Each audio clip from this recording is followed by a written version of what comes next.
Hai, Assalamualaikum warahmatullahi wabarakatuh dan salam sejahtera semua penonton-penonton YouTube Ohana.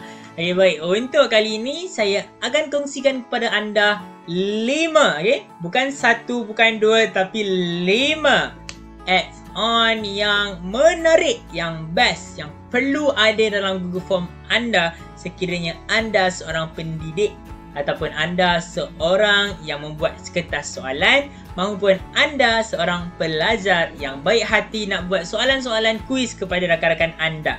Jadi, apakah 5 add-on tersebut? Saya akan sertakan saya punya sticky note di sini. Anda boleh membuat tangkapan skrin terhadap sticky note yang saya nyatakan ini. Ini adalah 5 best add-on for Google Form. Okey, baiklah. Okey, jadi cara untuk mendapatkan add-on tersebut adalah dengan menekan 3 titik dan tekan add-on. Okay, apabila kita dah tekan add-on di sini dan kita boleh add mana-mana yang kita nak dengan cara kita install dia. Contoh, kita nak install yang ni, kita tekan continue dan selepas itu kita akan masukkan dengan kita punya account dan selepas itu kita akan sahkan lah. Okay, selepas kita dah sahkan, apa yang kita perlu buat adalah perlu tekan butang refresh. Okay, bila kita dah tekan butang refresh, baru kita boleh pakai add-on.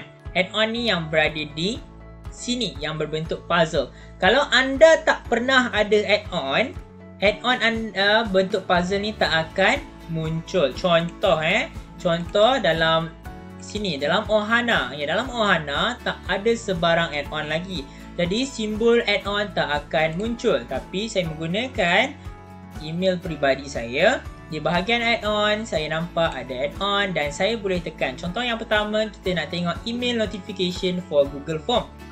Nampak? Banyak kan fungsi untuk dia. Walaupun nama dia email notification, tapi sebenarnya dia boleh limitkan Google Form respon juga. Okey, yang pertama sekali kita tengok ni dululah sebab dia yang paling menarik. Ini tak semestinya guna oleh para pendidik, tapi boleh guna kepada sesiapa saja yang ingin menggunakannya. Okey, baik. Saya tunjuk. Ini contoh, kita nak buka form ni bila? 18 hari bulan, pukul berapa? Pukul 11. Okey, pukul 11 tadi contoh. Kita nak berhentikan dia bila? 24 hari bulan, pukul berapa? Pukul 11 juga. Okey, 11.24 lah. Okey, and turn off atau berapa entries? Okey, maksud dia kalau kawan tu dah jawab 3 kali entries, kita turn off.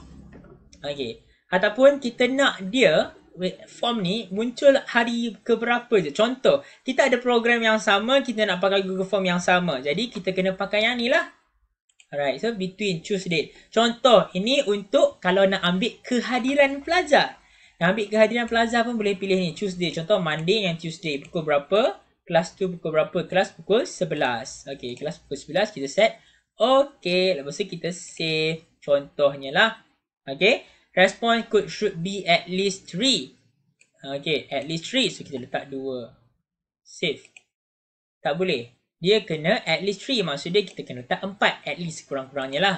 4. Please enter end time the recording schedule. Dia akan bagi tahu bila kita tak tepat. Bila kita tak cukup. Okay, 12. Tak cukup data. 12. Kita tekan save. Dan dia akan bagi kita save lah. Jangan risau. Kalau ada benda yang ada salah, dia akan inform anda lah di sini. Okay, next. Kita boleh tekan lagi add-on di sini dan kita tengok lagi dengan email notification. Saya akan terangkan, jika anda nak create mobile notification pun boleh. Nak manage form setting ni macam biasa. Webooks pun boleh. Nak pakai webhooks ni ataupun kita panggil webooks tu pun boleh. Ataupun nak resend form notification pun boleh. Okay.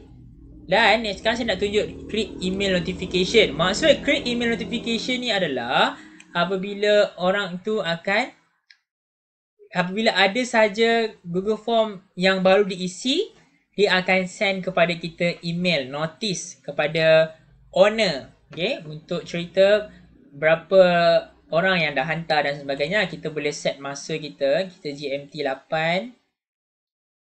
Okay, GMT 8. Saya rasa sama je kot. Kita ambil je Pacific time tu. Alamak, terkeluar pula.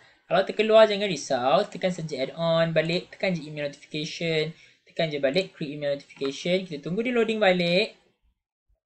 Jangan risau dan jangan bimbang. Dan sementara menunggu, saya harap anda semua yang berada di rumah Jangan lupa tekan like, share dan subscribe.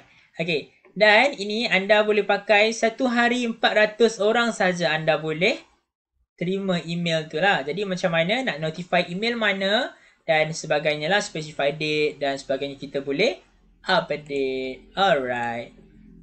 Jadi kita akan tengok sedikit lah. Kita akan tengok sedikit macam mana nak create mobile notification. Untuk create mobile notification pula, okay, kita kena masukkan notification text dan sebagainya lah. Kena rujuk kepada laman web yang dia bagi ni lah, IFTTT webhooks. Alright. So seterusnya kita akan ke Hypatia Create. Okay, Hypatia Create ni benda apa? Hypatia Create ni adalah satu aplikasi untuk mudah kita buat benda-benda berkaitan dengan math ataupun equation. Contoh, kita nak insert. Kita tengok sini Okay, kita nak insert sesuatu perkara, sesuatu soalan. Kita tunggu dia loading sikit. Loading dia agak lambat kerana connection wifi saya agak slow. Contoh, okay. Dia akan bagi kita arahan. Dan jangan pekan do not show again lah, sebab kita takut nanti satu hari kita lupa. Jadi kita close. Okay, contoh saya bagi data dekat sini 4 sin tambah, okay, 4 sin tak jadi 4, sini saya letak 2 tak jadi, saya letak 3, sini saya letak 27. Okay, so saya nak jawapan ni. So tapi cara dia tak boleh nak terus copy yang ni, dia kena create link. Okay, bila create link, kita dah berjaya copy. Benda yang kita kena buat, ingat tak lagi, saya pernah ajar kepada semua orang cara nak add question. Kita akan add question. Lepas tu saya juga pernah ajar macam mana kita nak add image. Tekan add image. Dan kita tekan macam yang sebelum ni, by URL. Dan kita paste.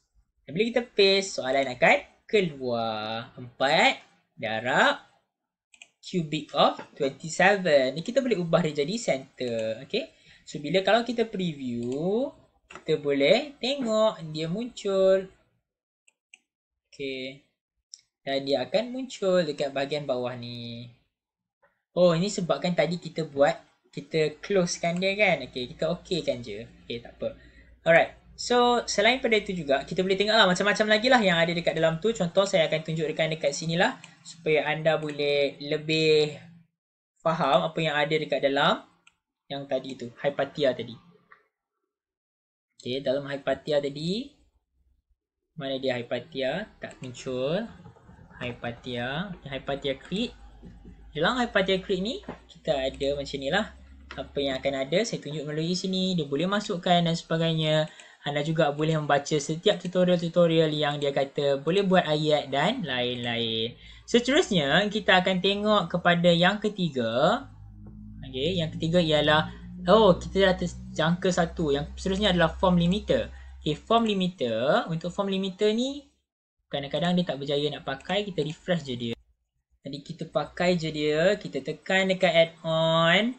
Dan lepas tu kita tekan form limiter, kita set limit. Okay, kita set limit. Bila kita set limit, kita akan jumpa form limiter dekat sini. Kita boleh select, kita nak date and time ataupun number of response ataupun spreadsheet cell value. Spreadsheet cell value maksudnya kita tak nak spreadsheet cell value tu dah sampai 100. So maksudnya kita akan terima 99 form. Sebab faham kan? Yang tajuk paling atas sekali ada dekat atas. So kalau number of response ni, contohnya saya nak nombor respon ni 110 saja. Contoh macam 200 orang yang terawal early bird akan dapat harga murah. So kita set lah 200 yang terawal, 200 ni je. Okay. Dan save and enable. Macam enable. Kalau nak macam yang tadi tu, nak set date pun boleh pakai juga yang ni. Seterusnya kita akan pergi tengok yang keempat. Saya akan tunjuk certifier dulu. Okay, certifier ni kalau kita enable certifier in this quiz, maksud certifier ni adalah dia akan generate sijil. Dia akan generate sijil kepada kita melalui Google Form. Tapi bukanlah sijil yang macam kita buat selama ni. Dan kalau nak tengok video untuk buat sijil melalui Google Spreadsheet, sila tunggu dan subscribe dulu channel ni. Dan nanti anda akan tengok ataupun tekan butang loceng supaya anda akan tahu bila video itu diupdate. Okay. Untuk certifier untuk quiz ni, kita tekan turn on. Untuk ini, dia sebenarnya dia macam just macam kalau orang tu dia berjaya jawab 80 markah, jadi dia akan dapat sijil. Okay, kenapa dia kata unable? Dia kata at least ada one question. Okay, at least one question they identify the exam taker. Please ensure that very first question to correct the full name. Okay, dia mesti nak kena ada yang pertama sekali name. Okay, full name. Kita ikut je dia cakap full name. Okay, kita requiredkan nama ni. Alright, so full name. Kita balik, kita turn on. So dia dah tahu dah yang dekat sini full name dan tak perlukan markah. Alright. Oh, so sekarang dia tak berada dalam quiz mode. Sebab tu dia tak boleh. Jadi kita kena ubah. Macam mana kita nak ubah? Tekan quizzes. Dia make this quiz. Okay, lepas tu kita save. Oh, lagi satu. Maafkan saya. Dia kena set as immediately after each submission. Ataupun later pun boleh. Tapi kita set immediately lah. Kita nak tengok contoh yang laju kan. Okay. Lepas tu kita buka balik. Tekan je tolak sini. Okay, dia dah on sekarang. Okay, certification records. Kita akan tengok nanti. Kalau 80, ni kita boleh pilih template-template yang kita nak. Nak tekan template, tekan je preview all. Dia akan bagi kita template-template yang dia ada. Contohnya macam ni lah. Sinilah apa yang template tu akan muncul nanti. Contoh macam dia dah sampai, dah complete benda apa, dalam tarikh bila dan markah dia berapa. Itulah yang dia akan dapat. Okay, contohnya saya tekan. Dan satu hari hanya akan boleh blast 100 saja email ni. Contoh kalau saya nak pilih smiley ribbon. Okay, saving your changes. Dan saya dah turn on. Dan saya terus tutup je dulu. Dan saya berikan kepada siapa yang nak jawab. Contohnya, saya berikan Yamin nak jawab. Full name, saya tak nak tulis nama full name. Setelah Yamin saja sekarang. Untuk testing. Keluk. Dan saya nak cakap Hang Tua. Oh, maafkan saya. Sebab kalau kita set yang ni, nanti kena tanda sendiri kan. Okay. Dan ini saya terus pilih option dekat sini. Saya submit. Dan bila saya submit, saya tekan view score. Dan markah saya hanya 10/30. Okay, markah tak sampai 100 kan. Jadi macam mana kita nak dapat full mark? Jadi tak dapatlah full mark kan. Jadi kita kena ubah balik respon ni sebab kita nak set macam tu. Jadi kita kena ubah setting dekat quizzes. Oh bukan, maafkan saya. Ini kita tak boleh set dia sebagai paragraph. Kita kena buat dia sebagai multiple choice. Okay, contohnya yang ni kita bagi dia. Okay lah, kita delete je yang lain. Okay, delete je yang ni. Yang ni answer key kita ubah dia sebagai 100. Okay, done. Okay. Kalau kita previewkan dia. Okay, contoh dia. Okay, contoh dia kalau kita nak previewkan dia. Okay, kita previewkan dia. Kita jawab lagi sekali. Okay, keluk. Dan kita submit. Bila kita submit, view score, kita dapat 100. Bila kita dapat 100, apa yang kita boleh buat adalah kita boleh pergi check email kita. Okay, ayo kita check email. Okay, dan kita dah dapat your certification is here. Okay, kita buka, kita tekan. Dan MMM has completed. Sebab kita tak ada tajuk, kita tak buat betul-betul yang proper. Dan bila dah dapat 100%, 100 markah. Ini macam segala penghargaan lah kepada anak-anak murid kita. Dan add-on yang terakhir, saya nak tunjukkan pasal Quillgo. Quillgo ni dia ada configure tapi saya rasa saya tak sempat nak tunjukkan semua. Jadi saya akan tunjukkan anda di dalam add-ons. Okay, dalam add-on sendiri saya akan tunjukkan anda macam mana Quillgo itu akan terjadi. Saya tekan Quillgo. Okay, dan saya akan tunjuk. Quillgo adalah satu apps untuk yang dia akan berikan kita masa dekat atas ni untuk kita jawab. Tapi cara-cara dia kita perlu ikut step-step dia. Dan mungkin satu hari nanti saya akan buat video berkenaan dengan Quillgo sahaja. Dan apabila student tekan start the exam, paparan begini akan muncul kepada mereka. Okey, saya rasa itu sahaja. Jika anda ada terdapat sebarang persoalan, sila tinggal di ruangan komen. Dan jika anda ingin bertanya apa-apa, sila tanya saja di ruangan komen. Dan tunggu video-video yang seterusnya untuk video-video yang lebih menarik. Dan jumpa lagi di lain masa, di lain waktu, di lain ketika. Sekian, terima kasih. See ya.